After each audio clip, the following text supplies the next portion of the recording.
Okay, today we are talking about Greenland. For most of modern history, you'd be forgiven for thinking of it as just this remote, frozen wasteland. But right now, under all that ice, a massive global power struggle is heating up, and it's turning this island into a geopolitical flashpoint that could, seriously, reshape our world. So, let's get into it. It all kind of exploded into the news with this pretty bizarre proposal from former President Donald Trump to just buy Greenland. Now, at the time, the idea was mostly laughed off, but it left this huge question hanging in the air that not many people could answer. Why? Why this sudden obsession with a giant block of ice? What do world leaders see that the rest of us are missing? So here's how we're going to break that down. First, we're going to look into the history of this unlikely obsession. Then we'll get into the island's hidden trillion-dollar value, and believe me, it is staggering. That value is fueling a brand new great game in the Arctic. And that brings us to the final question: what is the end game here? To really get what's happening right now, you have to look back. Because it turns out this whole American interest in Greenland, it is anything but new. It really kicked off during World War II. The U.S. built military posts there to keep it out of Nazi hands. And, they liked their new spot so much that in 1946, they offered Denmark $100 million in gold for the island. Denmark said, no thanks, but the U.S. stuck around through the Cold War, using the Thule Air Base as this super important listening post against the Soviets. But then, the Cold War ended, and American interest just kind of evaporated. So what changed, right? Why go from literally abandoning equipment in the 90s to talking about buying the whole place today? Well, it's because the actual value of Greenland has completely changed the game. This is not just about a convenient spot for a military base anymore. Not even close. And this right here, this is the heart of the story. We're talking about an insane amount of untapped wealth that's been locked away under Greenland's ice sheet. It all began with a discovery that really changed everything.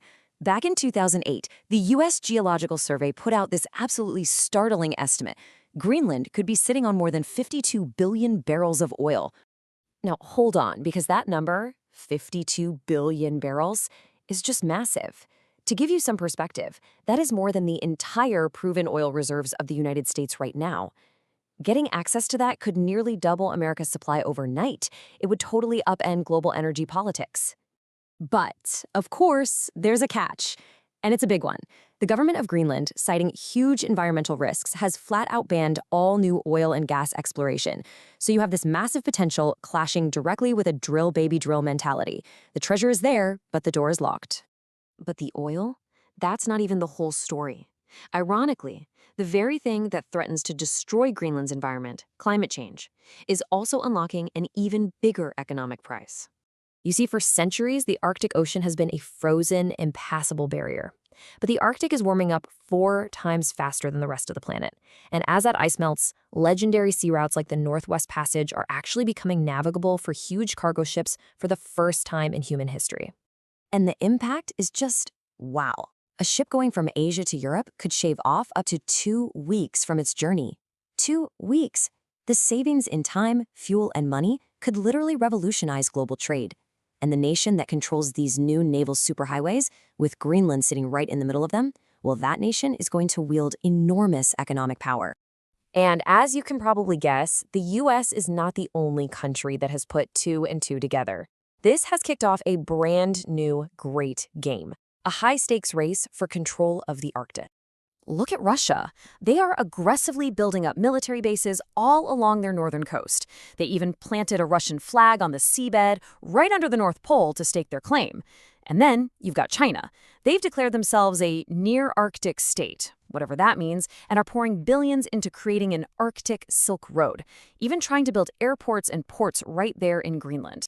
So if you're sitting in Washington, D.C., you're looking at these moves by Russia and China, and you don't just see competition, you see a direct threat. All of a sudden, Greenland isn't just a piggy bank of resources, it's an absolutely critical piece of the puzzle for U.S. national security. And the U.S. response has been pretty clear. They reopened their consulate in Greenland's capital for the first time since 1953. They've pumped billions into upgrading their airbase there, and of course, they keep floating the idea of buying the island, which is a very loud, very clear signal of just how serious this has become. Which brings us to the final and most important question of all. What is the end game? How exactly does a country even go about buying another country in the 21st century? So let's talk money first. I mean, how do you even put a price tag on an entire country? It's almost impossible, but hey, that hasn't stopped economists from trying to run the numbers. And the numbers they came up with are just mind-boggling. Some estimates put the total value of Greenland, resources, strategic location, the whole shebang, somewhere around $2 trillion. That's a huge check to write even for the US. But honestly, the money isn't even the biggest problem. The real obstacle is Denmark.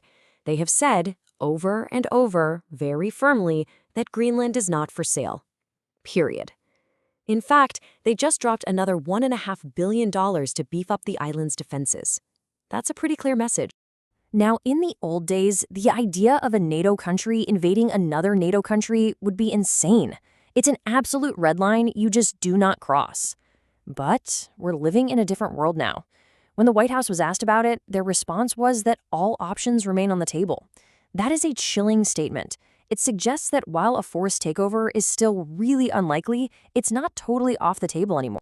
But what if there's a third way in, one that doesn't involve cash or conflict? See, since 2009, Greenland has had the right to just declare full independence from Denmark. And maybe that's the real US play here, to quietly convince the 56,000 people living in Greenland that their best future lies not with Denmark, but with the United States. So when you step back and look at the big picture, the how almost doesn't matter. Whether Greenland is eventually bought, or pressured, or convinced to become an independent ally, one thing feels almost certain. Its destiny is becoming more and more tied to American power. In the end, Trump's shocking offer to buy Greenland wasn't really the beginning of this story. It was a flare, signaling that the story had entered a dangerous and critical new chapter. The ice is melting, new lines of power and wealth are being drawn, and the map of our world is literally changing before our eyes. The only question left is, who's going to be holding the pen?